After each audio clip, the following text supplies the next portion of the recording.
Most of the impeachment debate focused on the violent and deadly riot at the U.S. Capitol exactly a week ago. The article of impeachment against President Trump, though, also questions his actions here in Georgia. Joe Hankey explains.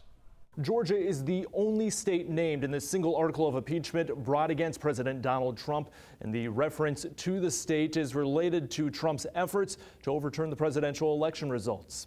The article of impeachment that led to President Donald Trump's second impeachment cites the riot at the U.S. Capitol, but also questions his actions since the November 3rd election. Those prior efforts included a phone call on January 2nd, 2021, during which President Trump urged the Secretary of State of Georgia, Brad Raffensperger, to find enough votes to overturn the Georgia presidential election results, and threatened Secretary Raffensperger if he failed to do so. I just want to find 11,780 votes, which is one more than we have.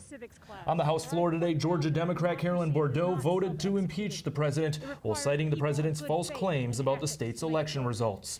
The president has repeatedly challenged Georgia's election results. Bourdeaux said 3 recounts supported Joe Biden as the victor in Georgia, and she added Trump's false claims about Georgia's election fueled the violence at the Capitol. Republican Representative Andrew Clyde, though, opposed impeachment, calling it a partisan move being rushed through the impeachment process. I have no doubt that those who breached the Capitol will have due process and their day in court. However, there will be no investigation in the People's House into whether the allegation against the president meets the criteria for a crime worthy of impeachment. Explaining the article of impeachment against Trump is this 50-page-long document prepared by House Democrats. It references Georgia 50 times, detailing Trump's call with Raffensperger, as well as alleged pressure he put on now former U.S. Attorney for the Northern District of Georgia, B.J. Pak.